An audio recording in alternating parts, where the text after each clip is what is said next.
Hey strangers, where have you been? Quick video for the day, and I have no idea how quick it was going to be, and I do not feel like doing much editing. So let me set up some context. It's a black S63 AMG. Long-term customer of mine, has floated in and out over the past 30 years. So here we have some black wheels. Question is, how do we black them out totally? You can see that we got plenty of road rash going on. So let me add additional context to this moment. Years ago, because this car is probably, I'd say at least 7 years old, my customer did not like this satin, you might call it chrome strip. It's hard to tell now. It looks like it's just road rash, as in the wheels were originally completely black. They were not. They're a flat or a matte finish, but there was a polished lip to them. He wanted them solid black. He asked, hey Darren, what can you do about that?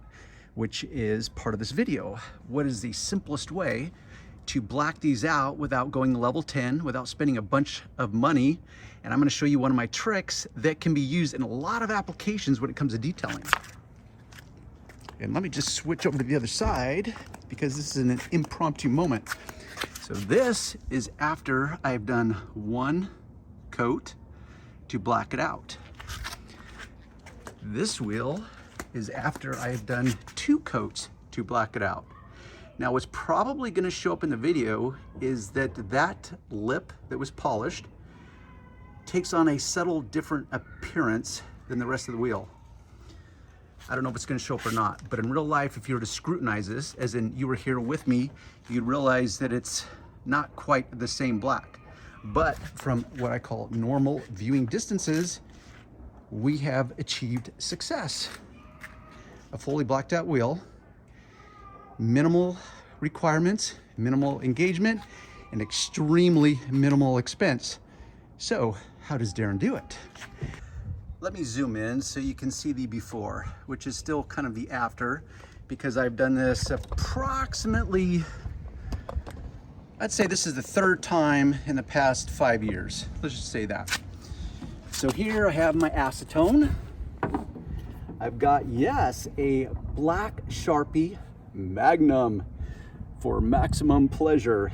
Sharpie, very wide tip. These come in a variety of tips. Basic microfiber cloth.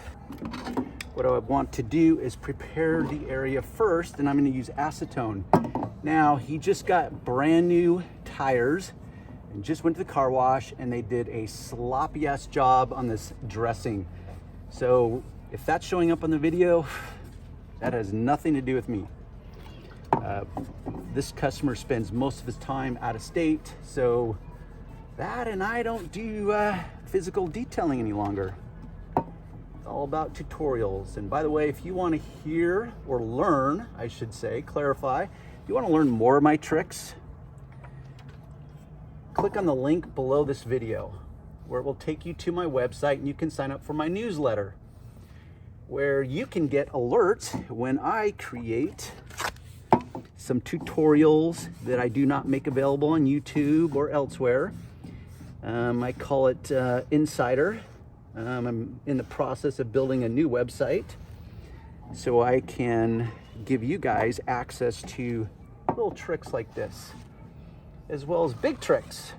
Tricks, like I said in other videos, if you've been following along for a long time with me and followed along with the progression of my channel, I've said in numerous videos, I will lift up my skirt pretty high for you guys and give away free information. But there comes a point where if you want to see all the goods, you're gonna have to pay for it. So the skirt only goes up so far. This moment, the skirt's going up really high because I'm telling you exactly what I do. Now that I've just prepared the wheel lip with acetone, now you might question like, oh, how come the acetone doesn't break this down? Well, because this is factory original surface painting. What do they call it? Powder coating. That's the word I was looking for, the phrase. That acetone will not damage this, but it's a case by case. You need to test first then figure out if it's a good method moving forward to prepare that surface. Now I have it completely clean, and this is actually what the wheel looked like originally. So there you go. My customer says, Darren, I don't like that polished lip. What can you do? So there's many options, and I'm sure, and I would like to hear you guys' take on this. For example, I would love to hear which one of you have ever used, because I use these magic markers, these Sharpie markers that are permanent markers for many tricks in the world of detailing. So this is only one of many tricks. What I would like to know from you guys is in what ways you have used a magic marker, if in fact you have. So even though this is a permanent pen, permanent is a relative statement. Permanent can only be permanent in relation to something that's less permanent. So in this moment, as I showed you with the before shot, yeah, it's a permanent marker, but clearly it needs to be redone for a variety of factors. One, it just starts diminishing, becomes less black. Also, as my customer likes to park by braille, he chews up the side, and so it has to be redone again. Also, when you use this, and that's part of that appearance, is it creates a subtle purplish hue to it. So in order to compensate for that, because what happens is, as I try to apply a second coat, it literally kind of wears off and diminishes the first coat. There's probably a term for that, which I don't know what it is.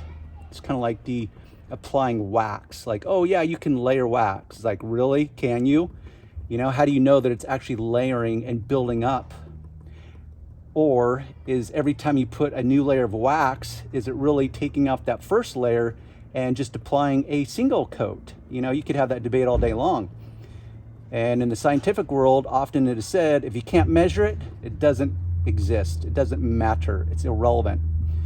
Point is with this magic marker, this is why I'm tapping it, because I'm applying a second layer without spreading it and disturbing that first initial layer as little as possible. So this is just what I do, and based on the application and the surface, you will have to finesse the moment. Often you take a technique of detailing and then you have to finesse it based on the moment, based on the nuances of the moment. So there is, and you can see over here, because it's in the lighting, it's going to show up differently than over here in the shade, the shadows, where it looks blacker here. Yes, it's shiny as opposed to the matte finish of the wheel itself. But once again, from back here, we have success, but I need to go over and keep applying the second coat. And we have success. With that said, let me add a few things in closing. One, whenever you're working on wheels, always, always, always rotate them 180 degrees. I promise you, regardless of how thorough or detailed you think you got those wheels, when you turn them, it will be a rude awakening 99.999% of the time. So rotate those wheels, double check your work. So I know there's going to be all kinds of commentary like, oh, Darren, why didn't you use Plastidip? Or Darren, why don't you just use a rattle can? Or Darren this. Well, everything comes down to a cost-benefit analysis. Pros and cons. Everything has trade-offs. So ultimately what we're after is an ROI. But if it's your car, ROI is simple because it's just you, yourself, and you. But when it comes to a customer's car, as in you're a professional trying to make money, now you insert one person into the equation, call your customer. What is the customer's value system? They want something done quickly, inexpensively, that's going to produce, short to long-term results. What is their budget? What is their value system? What do they value most? Something that's simple to do. It's going to cost very little money versus the time and effort to dismount the wheels, have them done professionally. So there's always this cost benefit analysis, which can be reduced down to the ROI. What does it cost? The effort, the materials, the time, all that stuff. That's what you have to start thinking about if you're a business owner, as in a detailing business owner. Vastly different than working in the confines of a controlled environment with a non-paying customer called YouTube detailing audience. Very different than a customer that's emotionally attached to his car and his money or her money. And now everything changes. The entire equation changes. So here we are, normal viewing distances. I'll come in closer and closer, and you yourself can decide at what point would this become unacceptable. Yeah, that's a terrible glare. I accept that. Called shooting on location in the moment. So I would say this is a pretty good ROI based on don't have to worry about overspray on the rest of the car, don't have to tape off the wheel and the tire, yada, yada, yada. Okay, party animals, we'll see you on the next video. Don't forget to check the links below, sign up to the newsletter, and yeah, peace out.